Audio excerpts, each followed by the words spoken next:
মির্জা বাড়িতে আজ মেহমান ভর্তি। মিমের বিয়ে উপলক্ষে মিমের ফুপুর এবং চাচার বাড়ির সবাই হাজির হয়েছে। মিমের বাবার সাথে কারো তেমন সম্পর্ক নেই, একেবারে নষ্ট সেটাও বলা যায় না। মোটামুটি চলছে তাদের সম্পর্ক।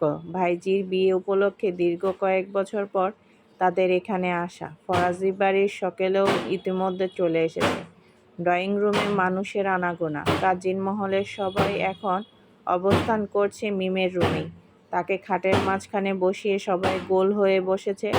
রুমে সবাই মেয়েরা, যারা গালে হাত ঠেকিয়ে আফসোস করে বলে উঠল, ইস, বিয়ে করলে অনেক মজা, কত কত খাবার, মেহেদি অনুষ্ঠানে কত আনন্দ।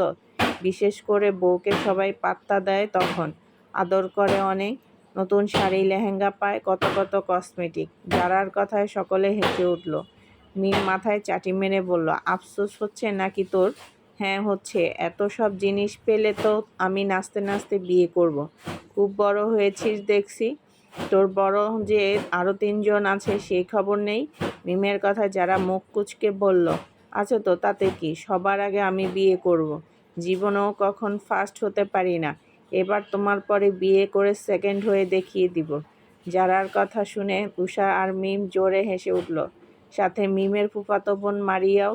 রাফসাও মুচকি হাসছে। রাফসা কয়েক মাসের ছোট জারার থেকে, তবুও যারা রাফসাকে খ্যাপাতে আপু ডাকে, এবং বিশেষ কারণ যারা নিজেকে ফরাজি বাড়ির ছোট সদস্য হিসেবে দাবি করে। যারা ওদের হাসি দেখে মুখ ঘুরিয়ে নিল, রেগে বলল, আজব, এখানে হাসার কি আছে, বুঝলাম না। উষা ভ্রু কুঁচকে বলল, রাগ করলাম? যারা কিছু বলল না। মিম হাসতে হাসতে বলল, সরি, তুই এবার সেকেন্ড হতে পারবি না, এই স্থানটা আমার। যারা চোখ ছোট ছোট করে তাকালো, বলল, মানে তুমি কিভাবে সেকেন্ড হবে? দেখা গেল আমাদের সকলের অগোচরে কেউ বিয়ে করে নিল বছর কয়েক আগেই, যে সে ফার্স্ট অ্যান্ড আমি সেকেন্ড, সেটাও তো হতে পারে। বলেই রাফসার দিকে তাকিয়ে মুচকি হেসে চোখ টিপল দিল।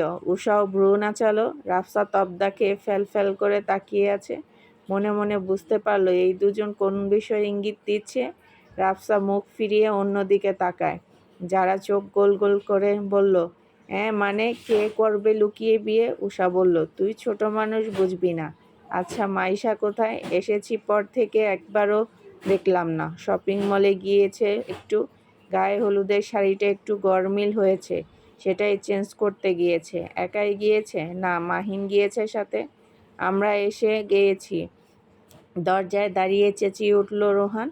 ওর পেছনে কয়েকজন ছেলে, সবাই কাজিন মহলের। তারপরে দেখা যায় মাইশা ঢুকছে রুমে। মাইশার পেছনে মাহিন, তার হাতে কয়েকটা শপিং ব্যাগ ধরা। মাহিন ব্যাগগুলো সোফায় রেখে বিরক্ত হয়ে বলল, মেয়ে মানুষ ভাই, তোরা 8 ঘন্টা লাগবে বলে 2 ঘন্টা লাগিয়েছে। আমার পা বোধহয় শেষ। মাইশার চোখ ছোট ছোট করে বলল, কেন, তুই কিছু কিনিসনি? পাঞ্জাবি কিনতে গিয়ে যে 100 ঘন্টা লাগিয়েছিস, তার বেলায় দিব এক থাপ্পড়। তাহলে নিয়ে গিয়েছিস কেন আমায়? দরজায় দাঁড়ানো সবাই ভেতরে ঢুকল। রোহান মাহিনের পিঠে চাপড় মেরে বলল, এই এল্লান ন গরিস, বুড়ো মেয়া ফুয়া, বুঝিত ন পায়ে। মাহিন ভ্রু কুচকালো। সে এতক্ষণ খেয়াল করেনি কাউকে। বলল, তোমরা কখন এলে? আর এসেছই বা কেন? আসার কথা ছিল তোমাদের আরও 2 দিন আগে, এখন নাটক করতে এসেছো? রাগ করিস না ভাই, 2 দিন আগে আসিনি, আজ এসেছি তো। আর রাফসা একটু অসুস্থ ছিল। রোহানের কথায় মাহিন রাফসার দিকে ভ্রু কুঁচকে তাকালো। চেহারার মধ্যে কেন বিষণ্ণতা ভাব লাগছে। মাহিন কয়েক পা সামনে এসে অবাক হয়ে বলল, তোর চোখ মুখে এই হাল কেন রাফসু? কেমন শুকিয়ে গেছে মুখটা? খাওয়া দাওয়া করিস না ঠিক মতো? রাফসা আলতো হেসে বলল, তেমন কিছু না ভাইয়া, জ্বর হয়েছিল তাই এমন লাগছে চোখ মুখ। ওষুধ খেয়েছিস? কমেছে জ্বর? হ্যাঁ কমেছে। তারপর মাহিন মিমের দিকে তাকিয়ে বলল, তোদের কি নাকি হবে? তাড়াতাড়ি রেডি হ। কাঁচা হলুদ দিবে শরীরে, দুধ দিয়ে গোসল দিবে, আর ছাদ সাজাতে বলা হয়েছিল, সেটা হয়েছে? মাইয়ার প্রশ্নে মাহিন দীর্ঘশ্বাস ফেলে বলে উঠল, হ্যাঁ হয়েছে, সব রেডি, তোরা কি করবি কর। তারপর উল্টো ঘুরে যেতে নিলে রোহান সামনে দাঁড়ায়। মাহিন ভ্রু কুঁচকে তাকায়। রোহান একটা হাসি দিল। মাহিন হেসে বলল, কি ভাই, কিছু বলবে? কাউকে খুঁজছো নাকি? রোহান সাথে সাথে মাথা নেড়ে বলল, আর ললনা ছলনা হডে ন দেখি ইভরে খুঁজি দে ছোনা ইতরে বাদরি ঘুরের পোয়া লাইনে চাটগাইয়া ন হিনিও মাহিন কথাটা বলেই ছুটে। তার পেছনে রোহান আরও বাকিরাও। দরজার দাঁড়ানো একজন যাওয়ার আগে রাফসার দিকে তাকালো। মেয়েরা ব্যস্ত হয়ে পড়েছে, সকলের গায়ে শাড়ি। রাফসা উষা এই বাড়িতে আসার পরেই মিম বলিয়ে সাদা থ্রি-পিস পরিয়েছে। এখন শুধু মাইশার বাকি। ছেলেটা আর দাঁড়ালো না, নিচে যাওয়ার পথে ফোন বের করলো পকেট থেকে, কারো নাম্বারে ফোন দিল। কিছুক্ষণ বাদে রিসিভ হলো ওপাশ থেকে। গম স্বরে সিঁড়ি বেয়ে নামতে নামতে ছোট্ট করে ডেকে উঠল, আবিয়ান। ছাদে গাঁদা ফুল দিয়ে সাজানো হয়েছে ছোট্ট একটুখানি ভেন্যু, মাটির রং করা কলস, তা গাঁদা ফুল দিয়ে সাজানো। ডালার গোলাপ এবং গাঁদা ফুল ছিটিয়ে রেখেছে, তার উপরে গুটি কয়েক মেহেদি এবং বিভিন্ন কালারের রং। মিমকে বসিয়ে ফটোগ্রাফি করিয়েছে। সবাই মিলে রং মাখামাখিতে মেতে উঠেছে। আজমল শিকদার গম্ভীর হয়ে বসে আছে। তিনি রীতিমতো বিরক্ত ছেলের প্রতি। এমনিতেই সামনে নির্বাচন, তার মধ্যে আবিয়ানের অবাধ্যতা তিনি কিছুতেই মানতে পারছে না। তার ভাবনার মাঝে কয়েকশো জন লোক আসে। তাদের দেখে আজমল শিকদার নড়ে চড়ে বসল। প্রচার করছেন না কেন আজমল ভাই? আপনার ছেলেটাকে এবার বলুন মাঠে নামতে। আর কতদিন এসবের থেকে দূরে থাকবে? কাদেহের এর সাথে অপরজন সম্মতি জানালো, বলল, মাঠে নামলেও বা কি, ক্ষমতায় ফরাজি বাড়ির কর্তাই আসবে। এ কথায় বিরক্ত হলেন আজমল শিকদার। রাগে গজগজ করেছেন তিনি। আবিয়ানকে নিয়ে তিনি খুব হতাশ। তার চেয়ে বেশি রাগ রাফসার উপর। ওর কারণে ওনার ছেলে এমন ছন্নছাড়া হচ্ছে। কাদের তাকালেন পাশে বসা লোকটার দিকে। সিগারেট ফুঁকতে ব্যস্ত সে, কিছু ভাবছে। চোখ মুখ স্বাভাবিকের তুলনায় শান্ত। কাদের হুট করেই প্রশ্ন করে উঠলেন, আব্বাস ফরাজি বাড়ির লোক হয়ে পেছনে ছুরি মারার কারণ কি? আব্বাস ফরাজি হেসে উঠলেন, দাড়িতে হাত বুলিয়ে শান্ত গলায় বলল, ফ্যামিলি শেষ করাই আমার একমাত্র লক্ষ্য। কেউ আর কিছু বলল না। চুপচাপ ভাবতে শুরু করে কিভাবে ক্ষমতায় আসা যায়। ব্যবসায় বোধহয় এবারও লাল বাতি জ্বলছে। পুরো লস সব। আজমল শিকদার কিছু বললেন না। চুপচাপ করে গুটি সাজাতে লাগলেন তিনি। ব্যবসা চুলোয় যাক, ওনার দরকার এমপি পদ। সন্ধ্যা নেমেছে, বাড়িতে মানুষের আনাগোনা বেড়েছে প্রচুর। মেয়েরা পার্লারে গিয়েছে সাজতে সেই বিকেলে, এখনও আসেনি। বাড়িতে থেকে ফোন দেওয়ার পর জানতে পারলো আরও ঘন্টা দুয়েক লাগতে পারে। ছেলেরা এদিক ওদিক দেখছে সব কিছু ঠিকঠাক আছে কিনা। বিয়ের অনুষ্ঠান বাড়িতেই হবে, যথেষ্ট পরিমাণের জায়গা আছে তার জন্য। বাড়ির বিশাল উঠোন পেরিয়ে মির্জা বাড়ি। মিমের বাবা একজন ইতালির প্রবাসী, কোনো কমতি রাখেননি তিনি বাড়ি তৈরিতে। কাজ করে ছেলেরা গোসল দিতে যাচ্ছে অনেকেই। রয়ে গেছে রোহান, আশেপাশে তাকিয়ে তার ললনা ছলনাকে খুঁজছে। এসেছে পর থেকে একবারও দেখেনি। এই নিয়ে ভারী বিরক্ত রোহান। মন চাইছে ওই মেয়েকে খুঁজে মাথায় তুলে একটা আছাড় মারতে। এদিক ওদিক তাকিয়ে বিড়বিড় করল, কোথায় আমার ললনা ছলনা, আমার 240 নাম্বার ক্রাশ? তোমাকে ছাড়া এই অধম মরে যাচ্ছে। বলতে বলতে চোখ পড়ল গেইটে। উদ্যান ঢুকছে বাড়িতে। একেবারে রেডি হয়ে পাঞ্জাবি পরেই এসেছে। বোধহয় আগে বাড়িতে গিয়েছিল, তারপর সেখান থেকেই আসছে। উদ্যানকে দেখে রোহান দৌড়ে গেল। হাঁপাতে হাঁপাতে বলল, এই দাঁড়া চাচাতো জামাই, কথা আছে।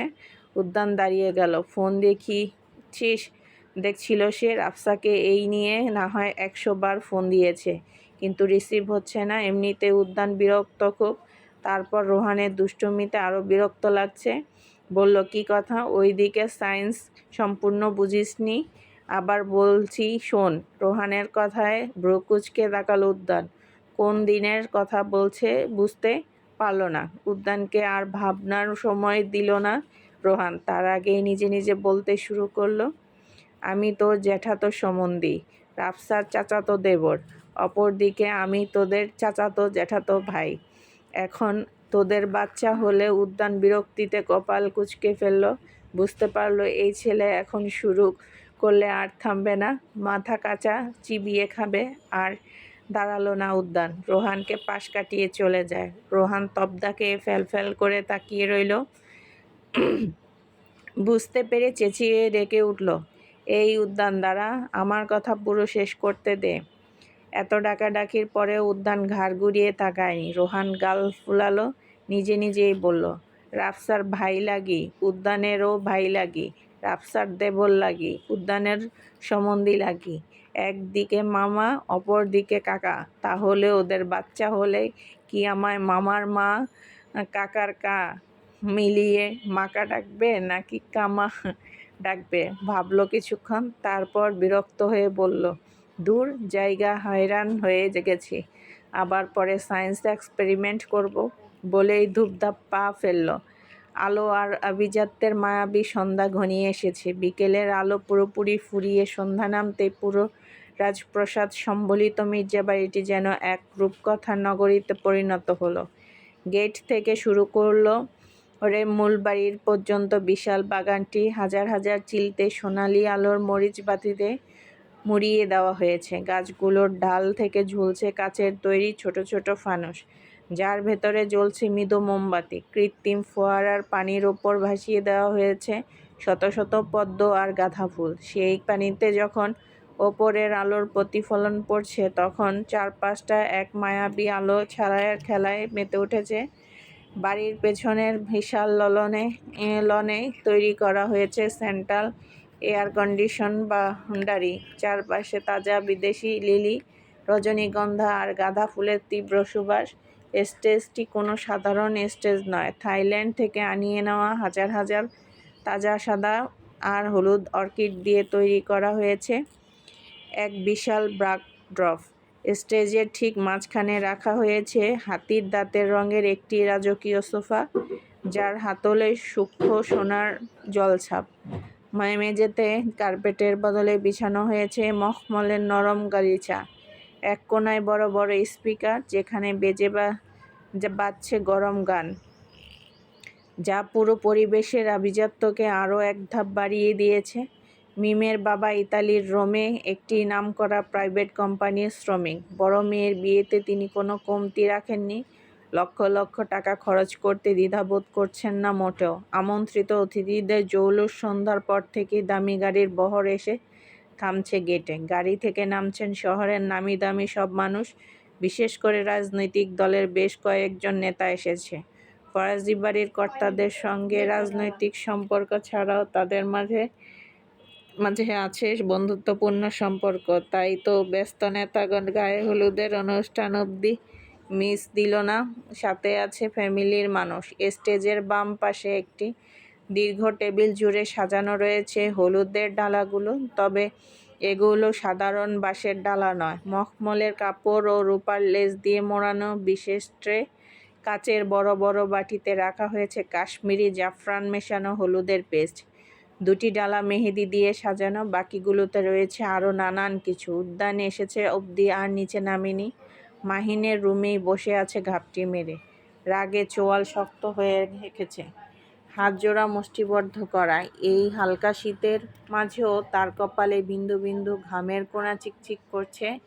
বোঝাই যাচ্ছে বেশ রেগে আছে সে। মাহিনের রুমে একলাই আছে উদ্যান। ছেলেরা ফ্রেশ হয়ে বেরিয়েছে সেদিকে, তাকে জোর করলেও যায়নি। রাফসাকে বারবার ফোন দেওয়ার পরেও ওপাশ থেকে কোনো রেসপন্স আসছে না। এতে ভারী চটে আছে উদ্যান। আকাশ পাতাল ভাবনার মাঝেই খট করে দরজা খোলার শব্দ পেয়ে চোখ তুলে তাকাতেই রোহানকে চোখে পড়ল। কেমন ক্যাবলার মতো হাসছে দাঁত কেলিয়ে। মনের মধ্যে এক মুহূর্তের জন্য ভেবে বসেছিল, এই বুঝি তার ঘাড়তারা বউটা এসেছে। বসা থেকে তৎক্ষণাৎ উঠে পায়চারি করতে করতে ফের ফোন লাগালো কাঙ্ক্ষিত নাম্বারে। রিং হচ্ছে কিন্তু রিসিভ হচ্ছে না। রাগে ফোনটা ছুঁড়ে মারে বেডের উপর। এইদিকে উদ্যানের এহেন আচরণে রোহান অবাক হলো, বুঝতে পারল কী কারণে রেগেছে। এগিয়ে এসে বলল, এমন করছিস কেন? তোর বউ তো আর ভেগে যাচ্ছে না কোথাও। মাথা ঠান্ডা কর। মাথা গরম হওয়ার কথা আমার, কিন্তু মাথা গরম করছিস তুই। ব্যাপারটা পুরো উল্টো হয়ে গেল না? উদ্যান এমনিতেই বেশ রেগে আছে, তার উপর রোহানের এহেন অহেতুক কথায় ভ্রু কুঁচকে যায় তার। শক্ত কণ্ঠে সুদয়, একদম ফালতু কথা বলবি না। এই বেয়াদব কোথায় গিয়েছে? ফোন ধরছে না একটা বারও। আহ সোনা মনা কানা, রাগ করতে মানা, তোর বেয়াদব পার্লারে গিয়েছে, সাদা পাউডার মেখে আজ ভূত সেজে আসবে। উদ্যান বিরক্ত হয়ে উল্টো ঘুরে গিয়ে সোফায় বসলো। রোহান তা দেখে নিজেও বসলো। রয়ে শয়ে বলল, আমার ললনা ছলনা গিয়েছে পার্লারে, বস্তা বস্তা সরকারি ময়দা মাখছে বোধহয়। ছেলেরা দেখে পরে পাগল হয়ে কি হবে।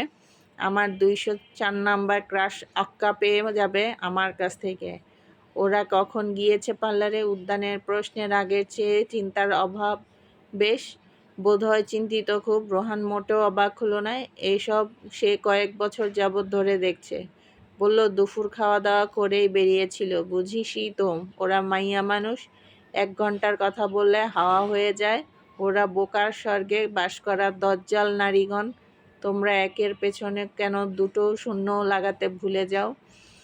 এই কারণে তোমাদের কপালে নোয়াখালীর ভাষায় দুটো হিসার বাড়ি মারি। চুপ করবি তুই? উদ্যানের গর্জনে থতমত গেল বেচারা রোহান। ঠোঁটের আঙ্গুলে দিয়ে চুপ করলো। কিছু মনে পড়ার ভঙ্গি করে বলল, একটা লাস্ট কথা বলি। উদ্যানের কঠোর চাউনি দেখেও দমল না রোহান। গড়গড় করে বলল, তোদের বাচ্চা হলে আমাকে মাকা ডাকবে নাকি কামা ডাকবে? আমার লজিক ঠিকঠাক বলতে পারছে না। তোর লজিকের মায়েরে বাপ। উদ্যানের এহেন কথায় ফেল করে চেয়ে রইল রোহান। কোটর হতে এক্ষুনি যেন চোখজোড়া বেরিয়ে তার হাতে চলে আসবে। বেচারা বিস্ময় প্রকাশ করে সময় পেল না। তার আগেই উদ্যান হন হন করে রুম ত্যাগ করে। মায়াবী প্যালেসে আজ যেন নীরব নিস্তব্ধতা বিরাজ করছে। এখানে মানুষের আনাগোনা না থাকলেও গুটি কয়েক গার্ড পাহারাদারে থাকে। তবে আজ যেন মৃত্যুপরীতে রূপ নিয়েছে বাড়িটি। কেমন অন্ধকারে ডুবে আছে পুরো বাড়িটি। জিরো লাইটের সোনালি আলোয় কিছুটা আলোকিত হয়ে আছে রুম। আশেপাশে কারো অস্তিত্ব টের পাওয়া বেশ দুষ্কর হয়ে গেছে যেন। উপরের রুম থেকে মৃদু হাসির ফোয়ারা ভেসে আসছে। রুমটিতে কেমন লাল নীল আলো জ্বলছে। মেঝেতে ছড়িয়ে পড়ে আছে কাচের টুকরো। বালিশের ধবধবে সাদা তুলগুলো ছড়িয়ে আছে আশপাশ। ড্রেসিং টেবিলের আয়না ভেঙে গুঁড়া গুঁড়া টুকরোগুলোর স্থান হয়েছে মেঝেতে। জানালা খোলা সম্পূর্ণ। জানুয়ারির হালকা বাতাস বইছে জানালার ফাঁক গলে। দুই পাশের পর্দাগুলো দুলছে বাতাসে। সেই আলো এসে মুখে পড়ছে আবিয়ানের। বেডের কোণে ঠেস দিয়ে বসে আছে, চোয়াল শক্ত বেশ। এতক্ষণ 2 হাত দিয়ে তাণ্ডব চালিয়েছে রুমে, যার দরুন হাত চুইয়ে রক্ত গড়িয়ে পড়ছে। সেদিকে কোনো খেয়াল নেই তার। কেমন শান্ত দৃষ্টিতে তাকিয়ে আছে। তার থেকে একটুখানি দূরে মেঝেতে পড়ে থাকা ভাঙা কাচের টুকরোগুলোর পানে। তার পাপ, তার ভালোবাসা যেন আজ একত্রে সাগরে মিশেছে। আর কোনো ভেদাভেদ নেই, সব মিলে একাকার আজ। নিজেকে কি ঘৃণা করা উচিত তার? নাকি ভাগ্যের উপর পৃথিবীর সবময়টুকু দুঃখ তার নামেই লেখা? সে পাপী, সবকালেই ভাগ্যের প্রতি উদাসীন সে। কিন্তু আজ কেন সে বিষণ্ণ আফসোস হচ্ছে তার ভাগ্যের উপর। লম্বা চুলগুলো এলোমেলো হয়ে পড়ে আছে। জানালার ফাঁক দিয়ে গলে আসা বাতাসে দুলছে তা আপন গতিতে। চোখের উপর এসে পড়ল গুটি কয়েক চুল। সরানোর কোনো তাড়া নেই। হুট করেই ঠোঁটের কোণে উপচে পড়ল হাসি। কেমন করে বলল, আমার ভালোবাসার উপর সমস্ত পাপের অভিশাপ পড়েছে। বলেই চুলগুলো সরিয়ে নিল। রয়ে শয়ে উঠে দাঁড়ালো মেঝেতে হতে। টেবিলের উপর থেকে একটি প্যাকেট হতে বের করে আনলো এক ব্র্যান্ডেড সিগার। 2 আঙ্গুলের মাঝখানে ধরে ঠুটে পুড়ল। দিয়াশাই দিয়ে লাল আগুন ধরিয়ে লম্বা একটি টান দিল। তারপর ধীর পায়ে এগিয়ে গেল খোলা জানালার পাশে। রাতের আকাশটাও আজ কেমন শূন্য লাগছে। তার মাঝে চাঁদ তারা কেউই নেই। পার্লার থেকে বাড়ি ফিরেছে মেয়েরা। গাড়ি থেকে নেমে গেইটে দাঁড়িয়ে পাট্টার 4 কোণ রাফসা, উষা, মাইশা, যারা, ওরা 4 জন মিলে ধরল। মাঝে কাঁচা হলুদ শাড়ি পরা বউ, ভারী মেকআপে সজ্জিত সে।